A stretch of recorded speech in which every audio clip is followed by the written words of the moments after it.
Hey guys, it's Kevin Ginsburg for The Affair, Season 2, Episode 4, and holy shit, I mean, this season's been really great so far, it really has, but when I think of The Affair, this is the kind of episode that I want in this show. An episode on pure turmoil, pure just, really just the depressing tone of this episode. This was by far the best episode of the season, and I think one of the best episodes The Affair has ever done. What I love about this episode the most, that it wasn't afraid to get really sad and get really depressing. The entire episode just felt very depressing, but it really went with the way the season is going, and if they can keep the momentum of this episode up, this is already going to top season 1, because I think this was better than even some season 1 episodes. I mean, this was just an incredible episode, and I absolutely loved it. Probably my second favorite episode of The Affair of all time. Right up there with the finale. Right up there. You guys know that The Affair, I think is best when so much is going on, and that's exactly what happened in this episode. Not that I don't love when The Affair has, like, really quiet episodes like last week's episode. I'm fine with that, but I really love it when a lot is going on, like this week, and it looks like next week's a lot is going to go on as well, which I love. So let's just get into this episode. It was amazing, and I definitely want to get into it. So this one focused back on Helen and Noah, like the first episode, but it was a different way. We start with Helen this time, and I think it's much more effective starting with Helen here, because it really sets the tone for how depressing this episode is going to be.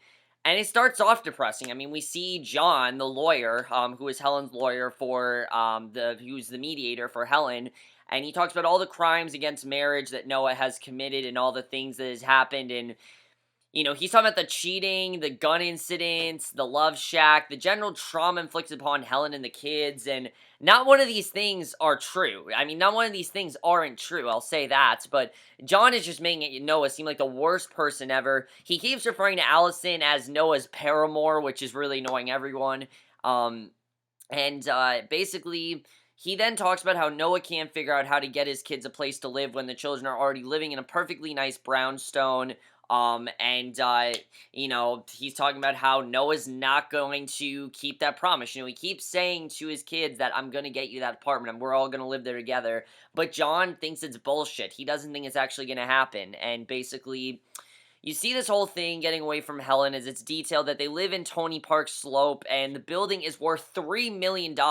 And it's a very low number, especially for Brooklyn apartments these days, but that's pretty crazy. So basically, Helen's really pissed at John. She knows how bad the situation is. The judge calls a committed Bolshevik and it's going to get really crazy. You can tell this is going to be a really ugly custody battle. I mean, this is only the beginning of it. We're going to see more as this goes on. And Helen is talking about and Helen just wants him to stop using the word paramour and instead wants him to call Alison a cunt. And she says that she hates Noah. She really does hate him. But I still kind of feel like she does have feelings for him. I think that's the thing that she doesn't want him is that she does sort of still have feelings for Noah. And it's understandable why. So then she gets a call from Whitney telling her that she needs to come home immediately, and the reason is because Margaret now has a new hairdo. She is wearing red hair, and she's going on and on about Bryn Mawr, where her and Whitney are headed for Margaret's 50th reunion. She bribed Whitney into going, naturally. Obviously, Whitney didn't really want to go. But Helen is irritated that her mother didn't ask about the court date and worries about the possibility that Noah wants money, and she goes for some white wine. And again, Margaret's just being her regular selfish self. She doesn't give two shits about Helen, and I will say that I can't really fault Margaret. I mean, her family has gone to shit. I can totally understand why she just wants to get away. I mean, that'd probably be anyone. I mean, who wouldn't want to get away from all the madness that's going on, especially with this episode? I'm glad that Whitney and Margaret went away because at least somebody didn't have to experience the madness of this episode.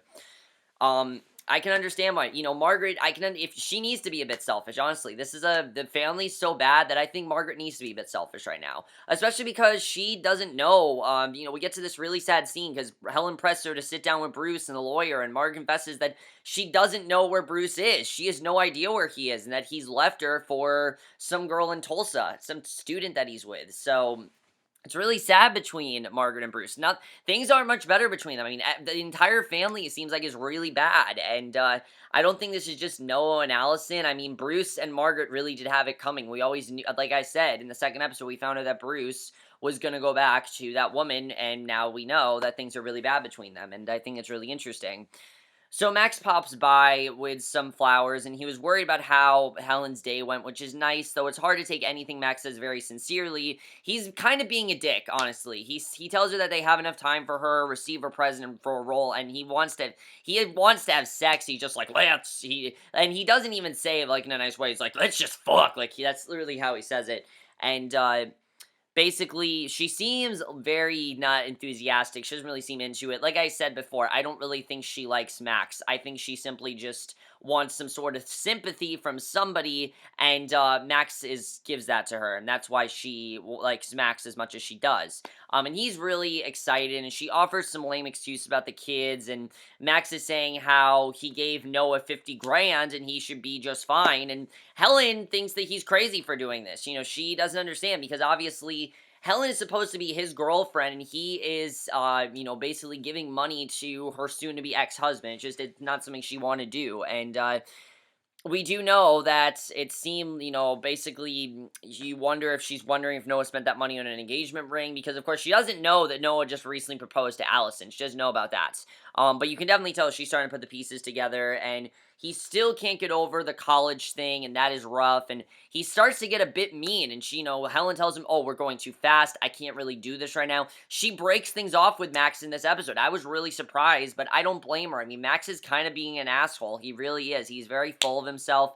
He seems like he's only in this, not just because he wants to be with her, but also for the money, because of the opportunity that Margaret gave him. I mean, I'm not saying that Max is a bad guy by any means, but Helen is just not in the position right now to date anyone. And, she says that it's just too soon. I really do agree with Helen that it's just too soon. She thought she could get back into the spirit of dating, and I think she's starting to realize that she really can't, and it's just not something that she can be doing right now, unfortunately.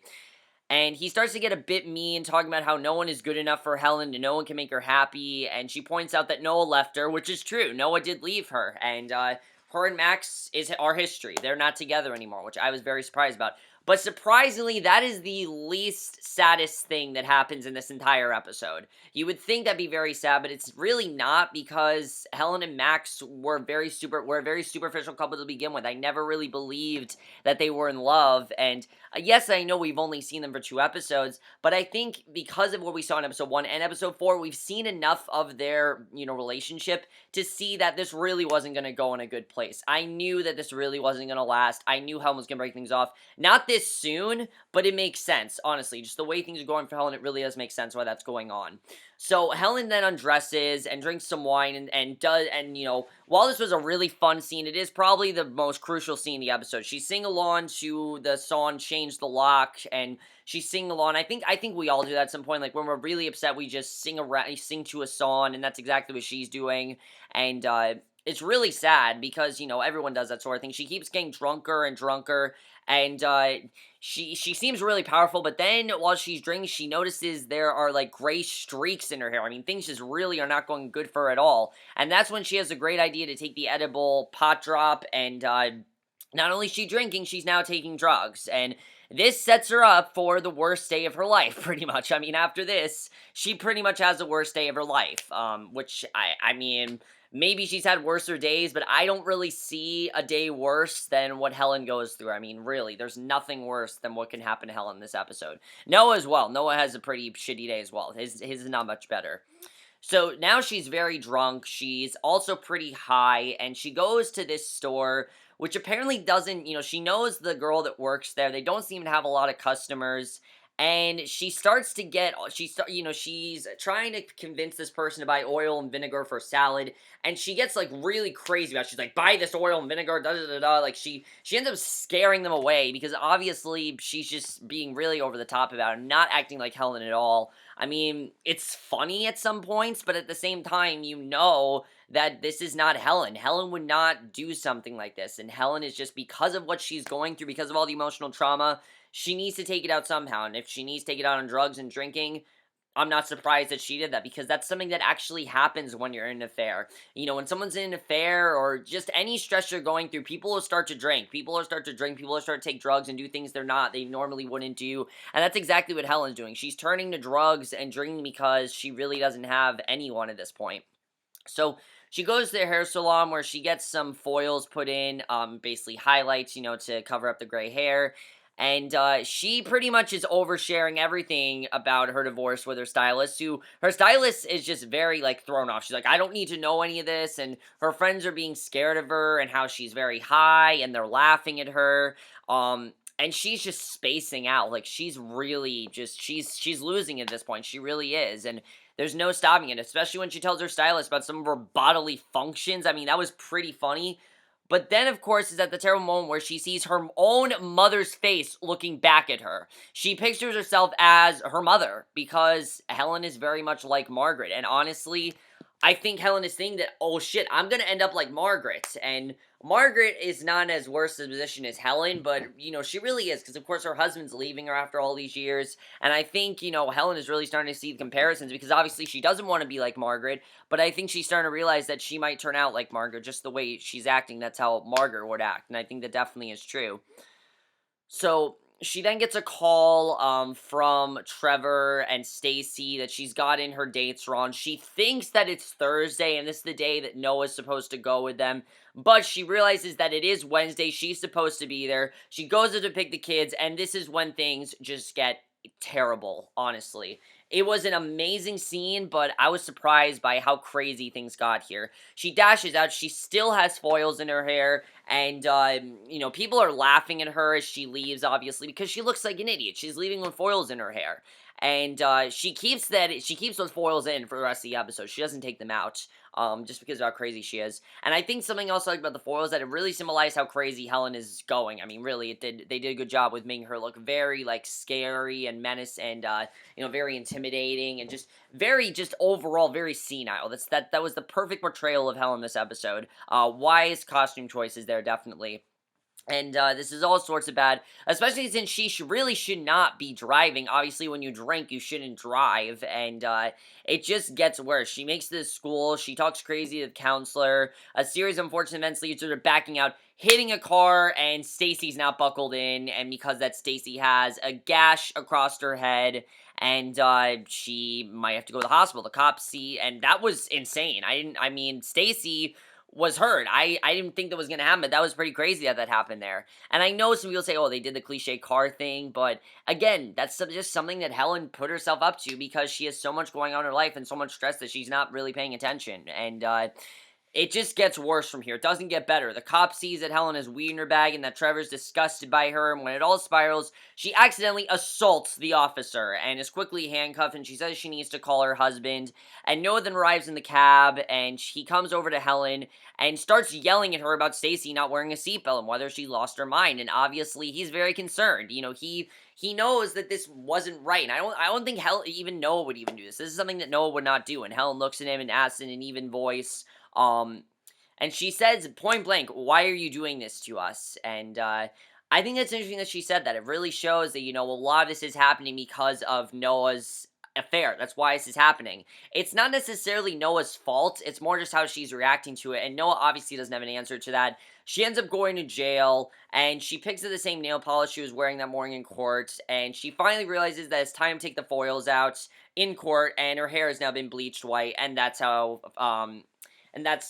things wrap up for Helen. Now, if you thought that was crazy, things are even worse for Noah in this episode. I mean, I don't think things were as bad as Helen, but definitely were close. I mean, definitely things weren't much better for Noah, except for the fact that his judge was a lot more caring, definitely.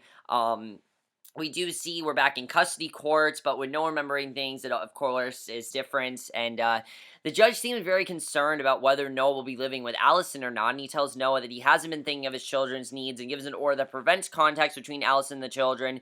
Something about this judge is that she is Noah's judge, she is Noah's lawyer, obviously, but she does understand that, he needs to be there for his kids, and it doesn't really seem like he's concerned about that. And the judge also suggests that Noah and Helen take a walk through Prospect Park and search their hearts to try and find a reasonable situation. He points out the custody battles are simply garbage for children, and Noah and Helen share a complicated look across the courts, and Noah then meets Alison at this cafe, and Alison is all excited and happy because she's been looking at apartments and thinks she found a perfect one.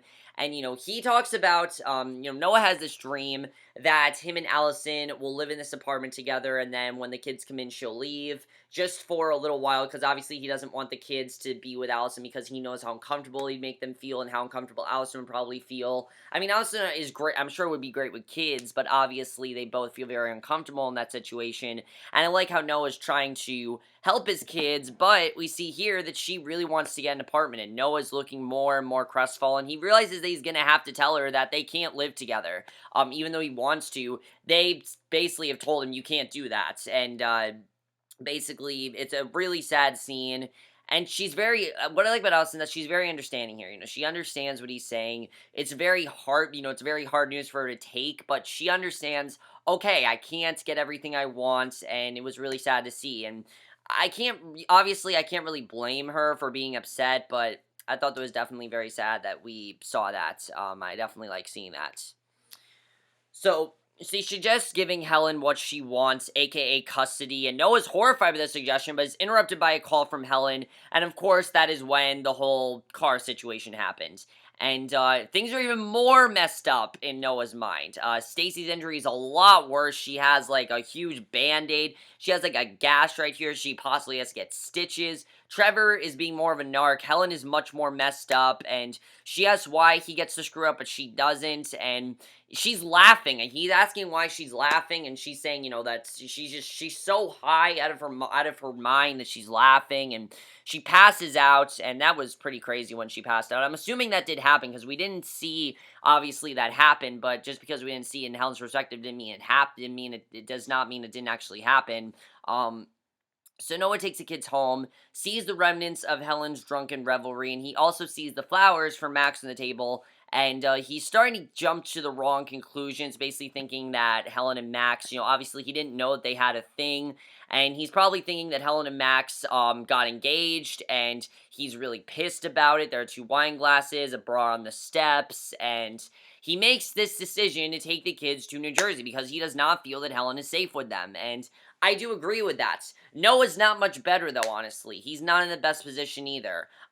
He basically wants to take them there because, at first he was going to take them back to Helen's apartment, but he takes them there, and, his brother-in-law seems super nice, and we meet Noah's family in this episode. We meet his sister, Nina, and we meet his brother-in-law. And his brother-in-law is really nice, warns that Noah's dad is visiting, and sister Nina turns out to be basically Jennifer Esposito, who, I have to say, was quite hot in this episode. I thought she was pretty hot. I don't care how old she is. She was pretty hot. Noah drinks a beer, broods a bit, and comes in to talk to his father and Martin, who are bonding over baseball, and you can tell that Martin just doesn't really want to talk to Noah right now. He really doesn't want anything to do with him. Noah's trying to join in, lamely mistaking the Marlins for the Dolphins. I mean, come on, man, like, seriously. Okay, I probably would have done the same thing because I'm not very familiar with teams, but come on, like, no, just don't do that. Probably the worst time to do that. Martin just is completely ignoring him, and Noah tells his dad that Martin makes him nervous, and his father responds with an excellent, he basically just says, like, he doesn't seem like he's that interested, and the father is he's the complete opposite of Bruce. I mean, Bruce obviously is very talkative, but his father's really not, and his dad is unsure of Noah's age and tells him the story about when he was 50 and his wife, Noah's mom, wanted to give him a present. And Noah's mother was already in a bad state, and he had met a young woman that she wanted him to meet, and Noah doesn't want to hear the rest of the story. Noah's dad explains that he said no because he loved his wife, and, he refused to. So this is a big difference. He's basically telling Noah that he did not love Helen, and that he said no, but Noah did not do that because he clearly did not love Helen. So I think that definitely is very interesting his father did that. The way his father kind of manipulated him like that, I thought was definitely very interesting. So Martin comes back and tells Noah that he's blocking the screen, and Noah then goes to Nina in the kitchen looking for comfort, and she offers him whiskey, and Noah starts to tell her about the pot and drinking and driving, and obviously he does not want to drink her now because of what just happened with Helen, and Noah's saying that this is great news for the custody battle. He'd go on full custody, and, you can tell that obviously that's what Noah would think. Obviously Noah would think that. He wouldn't think, oh, this is bad for Helen. He would think, yeah, that's great for my custody so that I can get the kids. And Nina's telling him to think this through, and I really love this because we've never seen her before, but you can see that she really is concerned about him and tells him, look, you need to think this through. Helen is a snob, but you can't take her children away from her after all this. Obviously, this was a really traumatic situation for her, and you should probably have her stay with them, and you should probably even be, you should probably even be more sympathetic towards her. I mean, Helen, Noah doesn't even have much sympathy towards her, which I can understand, but again, he is the reason that this is all happening. No matter what anyone says, Noah is the reason why this is happening. And I really like Nina's character, I have to say. I love when she says that she's in, and she's telling him that he says he's in love with Alison, but I love her line. She says, I'm in love with Brad Pitt, but I don't get to fucking live with him. I thought that was really funny. She basically tells him to think about this and to be very honest with himself, and he gets really mad. He stomps off because he's not getting what he wants, and I definitely like that scene with Nina. I like how she's trying to tell him that he needs to think this through. I definitely really like her character. So Martin is pissed that they have to leave because there are 2 innings left, and Trevor's having a great time on the trampoline, and this leads to a chase scene on the trampoline. And after they're driving, it's really sad because they have to now leave Noah's house. So they have now left. So basically, let's look at Trevor, Stacy, and Martin's day so far. And also, by the way, Whitney and Margaret. Thank God that they did not have to see this. I mean, Whitney and Margaret, very wise decision for Margaret to take Whitney away. I don't know if Margaret knew this was going to happen, but it was very smart of her to do that because obviously this happened. Obviously, she know it was going to happen, but let's recap Trevor and Stacy and Martin's day so far.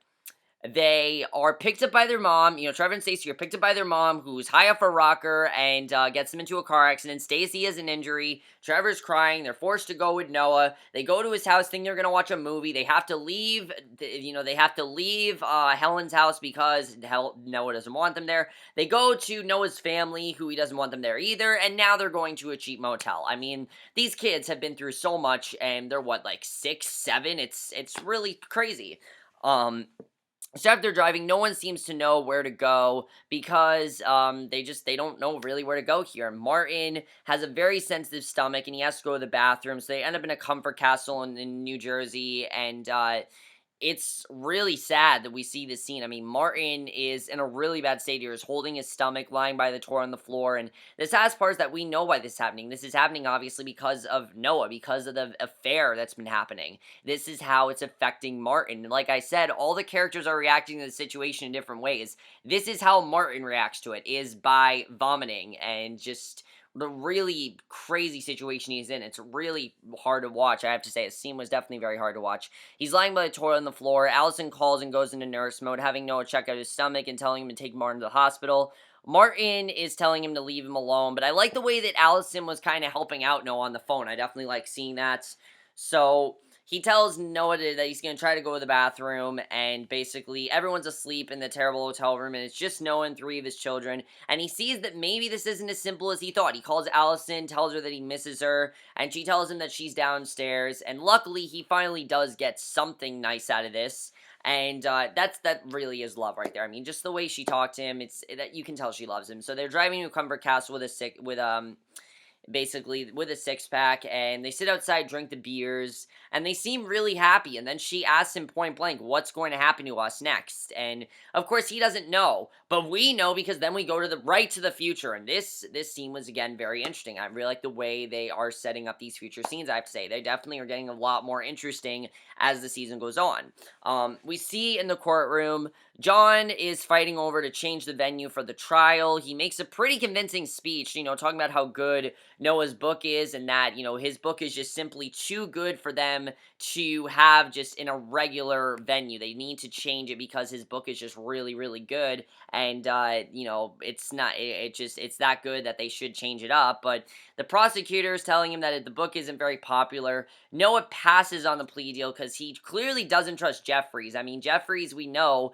is lying. He's not telling the truth, and he can't be trusted, obviously, and I think no one knows that Jeffries is very shady, and there's something going on with him.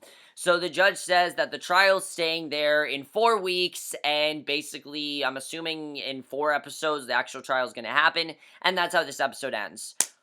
But holy shit, guys, what an episode. I mean, this episode was just incredible. More Attorney especially. I mean, if More Attorney does not get an Emmy, if More Attorney does not get an Emmy nomination after this episode, I don't know why, but she better, because she really was incredible in this entire episode. She really killed every scene she was in, and she really was absolutely fantastic. Amazing stuff from her this entire episode. But let's talk more about what's going on with Helen. I mean, it's really sad. Is Helen, obviously, we know that the biggest question is, how does Helen get out of jail? Because we know that Helen ends up working with John. How does that all happen? We need to see how that happens, obviously, because they need to connect the dots somehow. How is Helen now Noah's lawyer? How is John working? Why is John working with Helen? I mean, clearly there's something that happened in Helen's imprisonment that caused that. What's going to happen with Noah and Alison? Obviously, he wants her to live with him, and obviously they do get married, but what causes that to work out? Obviously, the custody battle, something's got to happen there, so we're going to have to see what happens with that, definitely. I really felt bad for Margaret. Honestly, I do. I mean, Margaret, yeah, she is kind of selfish, but you can understand why. Obviously, Bruce is cheating on her, and she's really upset about it. You can understand why she's really upset. Martin as well, I felt really bad for in this episode. I mean, he has a very sensitive stomach, and it's because of Noah, and Noah needs to accept that these things are happening because of his affair. Noah, I don't think, wants to admit that. I think he knows that, but he doesn't want to admit that because he just doesn't want to admit that he's hurting his children, that he's doing all these terrible things to them. It's sad, but that's the truth, and Noah really does need to accept that because that's exactly what's going on here. And it's really sad, but again, that's what's going to happen there. I hope we see Nina again. I really like Nina as a character. Max is Noah going to confront Max? Because obviously, I think Noah now knows that Max and Helen, he thinks we're engaged. So we're gonna have to see what happens between that, because that's gonna be a very interesting scene, definitely. Again, like I said, I hope we see more of Noah's hometown. His relatives are quite interesting. I definitely really like their characters, especially Nina. I really like her, and his father as well. I like how passive his father is. It's something we haven't really seen, and I definitely really like that. And we'll have to see what happens there. The custody battles, what ends up happening there, we have yet to see the children in the present in this show. So for all we know, the kids could be like in foster homes right now. I have no idea. I mean, I'm thinking we're at the point where the kids shouldn't be with either of them because they're very hostile and they just shouldn't trust them right now. I mean, it's probably the best thing to do, but, you know, that's for the lawyers and people like that to decide. I'm just saying, I don't really think it's best for the kids to be with Noah and Helen and them right now. It's just probably not the safest thing to do. But next week's episode looks amazing. It looks like Alison's finally going to read Noah's book, and Cole's going to confront Scotty. Maybe Scotty's death is finally going to happen next week. I'm not really sure. Looks like it might. But I think next week is going to be an amazing episode, and this, by far, was the best episode of the season. I was so surprised by how sad and amazing this episode really was. Let me know what you guys saw this episode. I thought this episode was absolutely amazing, and we'll see you guys in the next video, which will be for the season, the second half of the season of Switch to Birth. I know I reviewed the first half, and I will be reviewing the second half to you guys, so definitely look forward to that, and we'll see you guys for that. Okay, bye.